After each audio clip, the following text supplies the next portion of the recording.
Well, hey, Jaclyn, thank you so much for being here with me today. It's not necessarily the format that either of us would have loved to have had, would have liked to have you back on campus, but having these virtual interviews, I think, will be good for our students to be able to go back and listen to some of your advice and your journey as they maybe determine what they would like to do in terms of working with kids at some capacity. So, to kick it off, why don't you introduce yourself? Tell us a little bit about you and maybe your job title and kind of what you're doing now.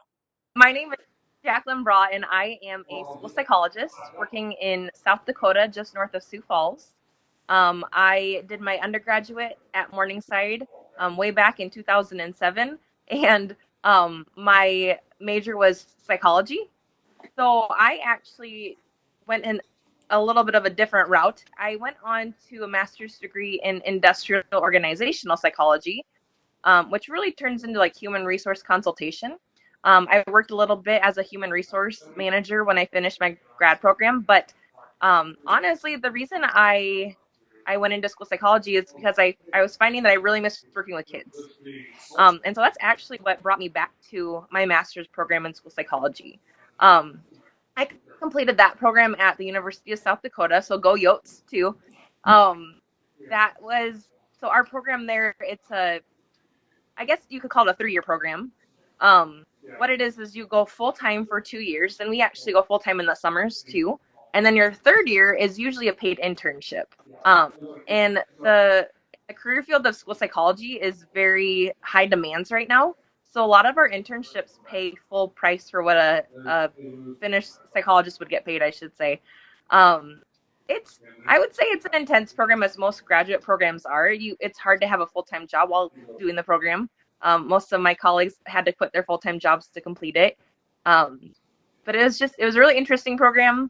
I had the opportunity to do my internship partly in Northeast Nebraska at Winnebago, and part of it was in Arizona. So I definitely got some experience working in different states, getting to see their different policies on education. Some of the colleagues that I had in my cohort in graduate school had a bachelor's degree in education. Some had bachelor's degree in psychology. Um, I guess it. Some of them. I'm trying to think if one of them even had like a business bachelor's. So really, they're interested in any kind of applicants that they can get. They like to have some diversity. Um, and they'll teach you what you need to know. So, trying to think when I was at Morningside, I took a testing measurements class with Jack Hill, which is really awesome because you actually got to practice doing like an IQ test. And that was something that was really fun that really prepared me for what my job was going to entail. Wow. Yeah, no, that's great advice. And now we spoke previously with a graduate student actually at the USD program. And so we're learning a little bit. She was in her second year. And so looking now to where you're at, why don't you tell us a little bit about what your day to day looks like? I understand it will be varied, you know what I mean? And there probably isn't a typical day to so to speak, but walk us through some of the duties that you do or what do you enjoy going into and doing day to day? The interesting part about school psychology is that we're trained to have a fully comprehensive lens. So there's so many things that we're trained to do, and what you're going to do on a day to day really depends on where you get your job at, what you're interested in doing. For instance, Sioux Falls School District is a very large school district in Sioux Falls or in South Dakota, and their school psychologists just test every single day. They test kids, and that's all they do all day long.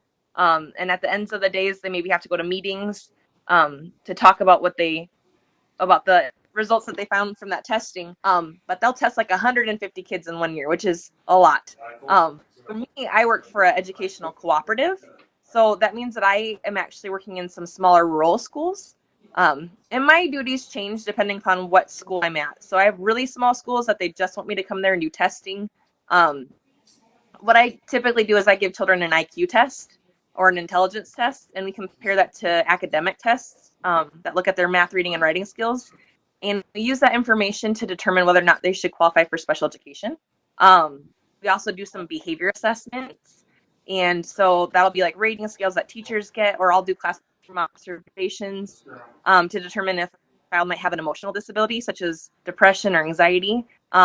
Or also in South Dakota specifically, we are allowed to give children diagnoses for ADHD. That's not the case in many states, but South Dakota has permitted us to give that diagnosis. I also test children for autism spectrum disorder, which is actually really fun to do. It's not what you think of when you think of a test. It's actually a lot more of like playing and social interactions. So that's something I really enjoy in my job. So my job kind of depends. So the little schools I mostly just do testing. The larger school district that I have is is a high needs district as far as behavior goes. So at that district, I do a lot more consultation with teachers. Um, I do some functional behavior analysis, we call them, or where you really dig in and analyze why the child's having a behavior. So, for instance, if they are running out of the room every time that math comes in, then we look at that and we say, well, they're doing task avoidance.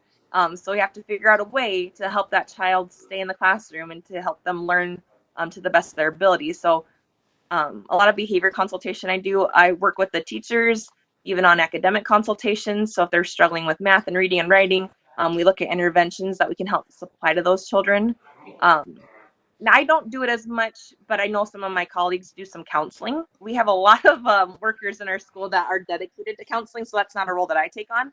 Um, but you can also work with social skill groups too. If you maybe you might have a friendship group or like an executive functioning group where you help kids learn about having to organize and planning things and finishing work or managing their emotions. So there's a lot that you can do on a day-to-day basis. Sometimes my job just entails me sitting down with a kid who's having a full-on tantrum and just trying to help them get out of it or giving a teacher a break. I really love my job, so I could never be a teacher. I respect them so much, but I could never sit in a classroom all day long and be with the kids all day long. I always say my job is fun because I get to have the kids for an hour. I get them real riled up and excited, and then I send them back to their teachers. So there's a lot of flexibility with my job that people like teachers and speech therapists and occupational therapists don't get, um, which I really enjoy. Sounds like a lot of problem solving and really kind of just like you Collaboration see too. something, yeah, exactly, and collaborating with the teachers and other people to kind of work through those things. You've talked about some of them. You're obviously very passionate about your job, but talk to me a little bit about some of the highlights. What gets you excited to go to work? Why you chose ultimately that field, and then some of the challenges that you're working through. I mean, these could be first and second year students that are watching this and hearing this. I want them to have realistic expectations. So, what would you say? So I think the interesting thing about my job is that sometimes what are the challenges end up being the highlights. So for instance, I actually just came back from a long maternity leave and I hadn't had the opportunity to work with my teachers lately. Um, and I had heard that it was going really, really bad with some of our students that were really struggling. So I came back and one of the first days there's a kid that's running in the hallways and he's trying to leave the building and having a full on tantrum and we had to lock down some of the hallways so that other kids didn't have to get exposed to that. So it was really fun. The next day, I went into the classroom and I was just trying to be preventative with the teacher. I was able to give that teacher a break, and I was able to kind of get that kid out of their mood. I shook it up a little bit and distracted them, and we had some humor and before he knew it, he got through a math lesson. So um, that's probably one of my favorite things is working with the kids that most people would like want to just take a break from and um, find to be too challenging. I like to look at it like a science experiment and see, well, what can I do? What isn't working? What seems to be working well? Um, and just even being able to give those teachers breaks. That's probably one of my favorite things because they're so grateful for any assistance that they can get in working with those children. Yeah, no, I think that's great.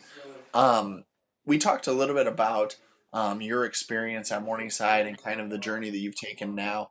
Talk to me a little bit about what you think students that maybe are first and second year are still doing their undergrad, what could they do to set themselves up to be successful, whether it's in graduate school or ultimately what you're doing now in school psychology? Sure. I think one of the best things I could do is possibly do some job shadowing. I think this panel is amazing because you're getting some firsthand information from professionals out there about what their jobs entail. But take it from someone that went to a master's program, spent 2 or 3 years of their life doing something they didn't want to do, and money, and then had to go back to school. So I think if I would have had the opportunity to job shadow, that would have helped a lot.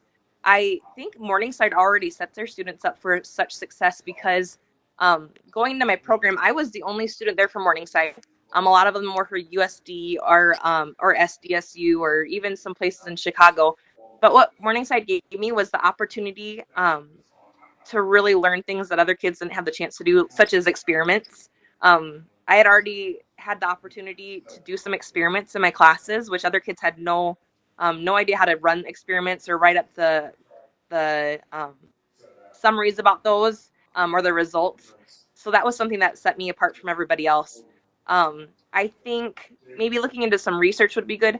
I actually had a student 2 years ago who was a USD student, an undergrad student, and she just asked if she could come hang out with me for the day. And I had her sign off on a confidentiality sheet, and she just hung out with me. She got to sit in and watch me do a test with the child.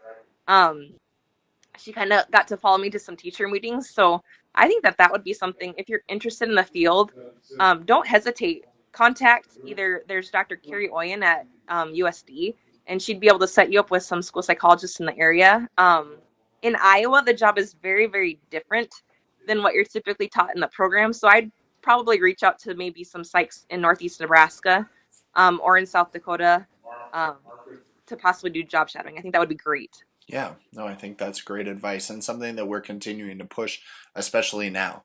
Um, Talk to me about any other advice. Do you have any other advice or things that you've learned, lessons that you've learned that you'd like to share with our students or alumni, anyone listening to this, or resources that you found beneficial?